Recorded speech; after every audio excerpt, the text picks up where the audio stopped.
Introduction. Rich Dad Poor Dad. Having two dads offered me the choice of contrasting points of view, one of a rich man and one of a poor man. I had two fathers, a rich one and a poor one. One was highly educated and intelligent. He had a PhD and completed 4 years of undergraduate work in less than 2 years. He then went on to Stanford University, the University of Chicago, and Northwestern University to do his advanced studies, all on full financial scholarships. The other father never finished the 8th grade. Both men were successful in their careers, working hard all their lives. Both earned substantial incomes. Yet one always struggled financially. The other would become one of the richest men in Hawaii. One died leaving tens of millions of dollars to his family, charities, and his church. The other left bills to be paid. Both men were strong, charismatic, and influential. Both men offered me advice, but they did not advise the same things. Both men believed strongly in education but did not recommend the same course of study.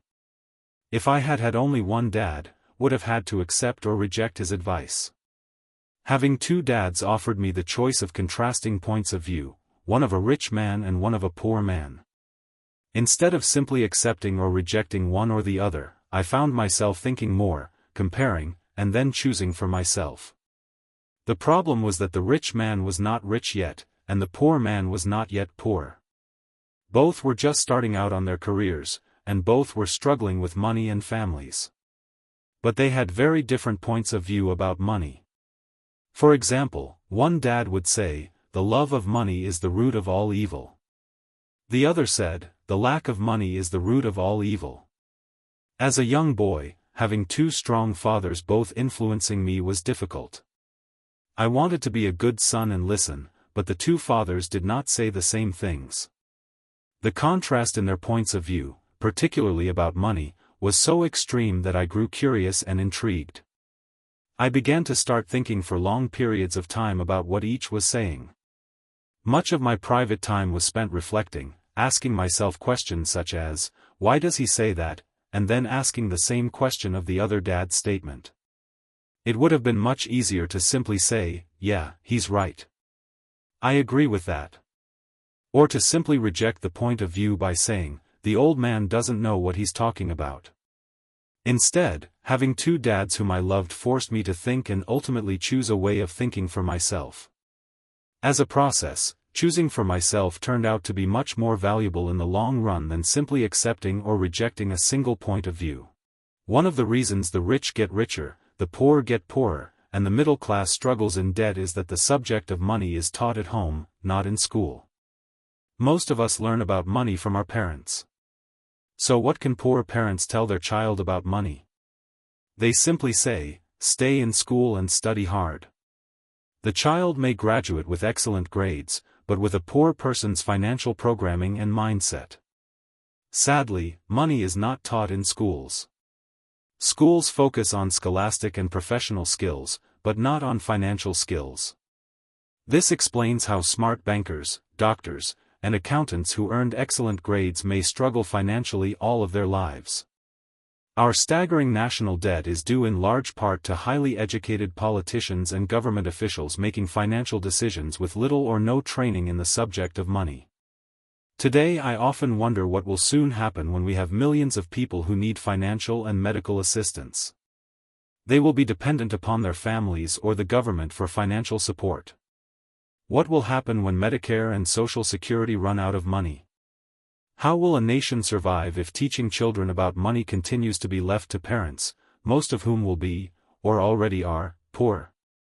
Because I had two influential fathers, I learned from both of them. I had to think about each dad's advice, and in doing so, I gained valuable insight into the power and effect of one's thoughts on one's life. For example, one dad had a habit of saying, I can't afford it. The other dad forbade those words to be used. He insisted I ask, how can I afford it? One is a statement, and the other is a question. One lets you off the hook, and the other forces you to think. My soon-to-be rich dad would explain that by automatically saying the words, I can't afford it, your brain stops working. By asking the question, how can I afford it, your brain is put to work. He did not mean that you should buy everything you want. He was fanatical about exercising your mind, the most powerful computer in the world. He'd say, my brain gets stronger every day because I exercise it. The stronger it gets, the more money I can make. He believed that automatically saying, I can't afford it, was a sign of mental laziness. Although both dads worked hard, I noticed that one dad had a habit of putting his brain to sleep when it came to finances, and the other had a habit of exercising his brain. The long-term result was that one dad grew stronger financially, and the other grew weaker. It is not much different from a person who goes to the gym to exercise on a regular basis versus someone who sits on the couch watching television. Proper physical exercise increases your chances for health, and proper mental exercise increases your chances for wealth. My two dads had opposing attitudes, and that affected the way they thought. One dad thought that the rich should pay more in taxes to take care of those less fortunate. The other said, taxes punish those who produce and reward those who don't produce.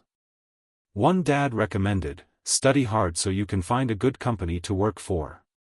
The other recommended, study hard so you can find a good company to buy.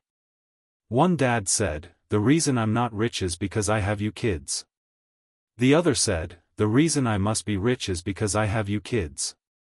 One encouraged talking about money and business at the dinner table, while the other forbade the subject of money to be discussed over a meal. One said, when it comes to money, play it safe. Don't take risks. The other said, learn to manage risk. One believed, our home is our largest investment and our greatest asset.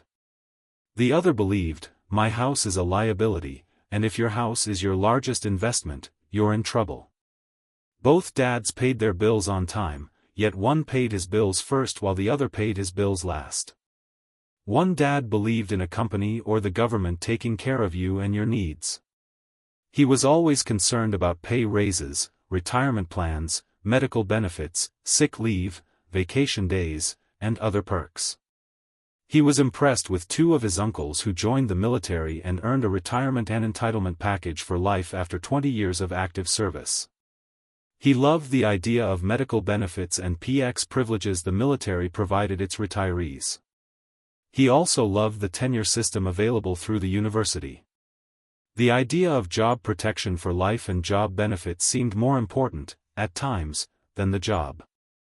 He would often say, I've worked hard for the government, and I'm entitled to these benefits. The other believed in total financial self-reliance. He spoke out against the entitlement mentality and how it created weak and financially needy people. He was emphatic about being financially competent. One dad struggled to save a few dollars. The other created investments. One dad taught me how to write an impressive resume so I could find a good job. The other taught me how to write strong business and financial plans so I could create jobs. Being a product of two strong dads allowed me the luxury of observing the effects different thoughts have on one's life.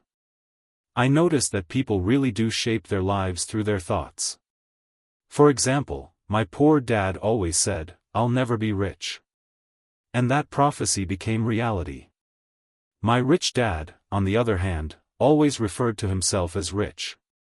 He would say things like, I'm a rich man, and rich people don't do this. Even when he was flat broke after a major financial setback, he continued to refer to himself as a rich man. He would cover himself by saying, there is a difference between being poor and being broke. Broke is temporary. Poor is eternal. My poor dad would say, I'm not interested in money, or money doesn't matter. My rich dad always said, money is power. The power of our thoughts may never be measured or appreciated, but it became obvious to me as a young boy that it was important to be aware of my thoughts and how I expressed myself. I noticed that my poor dad was poor, not because of the amount of money he earned, which was significant, but because of his thoughts and actions.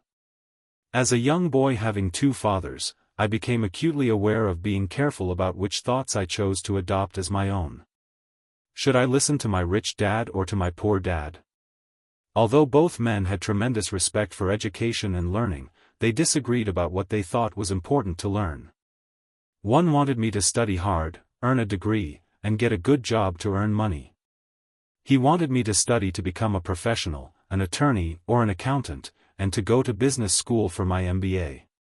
The other encouraged me to study to be rich, to understand how money works, and to learn how to have it work for me. "I don't work for money," were words he would repeat over and over. "Money works for me." At the age of 9, I decided to listen to and learn from my rich dad about money. In doing so, I chose not to listen to my poor dad, even though he was the one with all the college degrees. A lesson from Robert Frost. Robert Frost is my favorite poet. Although I love many of his poems, my favorite is The Road Not Taken. I use its lesson almost daily. The road not taken.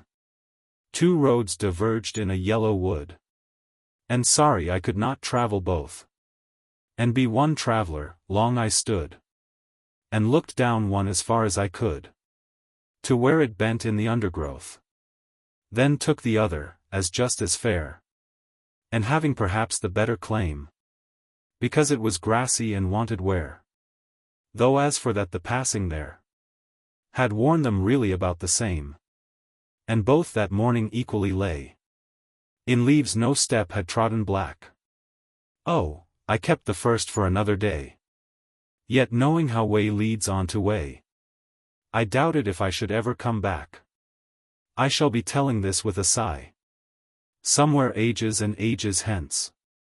Two roads diverged in a wood, and I took the one less traveled by. And that has made all the difference.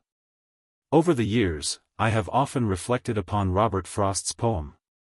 Choosing not to listen to my highly educated dad's advice and attitude about money was a painful decision, but it was a decision that shaped the rest of my life.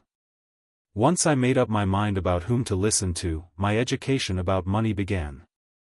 My rich dad taught me over a period of 30 years until I was 39 years old. He stopped once he realized that I knew and fully understood what he had been trying to drum into my often thick skull. Money is one form of power. But what is more powerful is financial education. Money comes and goes, but if you have the education about how money works, you gain power over it and can begin building wealth. The reason positive thinking alone does not work is because most people went to school and never learned how money works, so they spend their lives working for money. Because I was only 9 years old when I started, the lessons my rich dad taught me were simple. And when it was all said and done, there were only 6 main lessons, repeated over 30 years. This book is about those 6 lessons, put as simply as possible, just as simply as my rich dad put forth those lessons to me. The lessons are meant not to be answers, but guideposts that will assist you and your children to grow wealthier no matter what happens in a world of increasing change and uncertainty.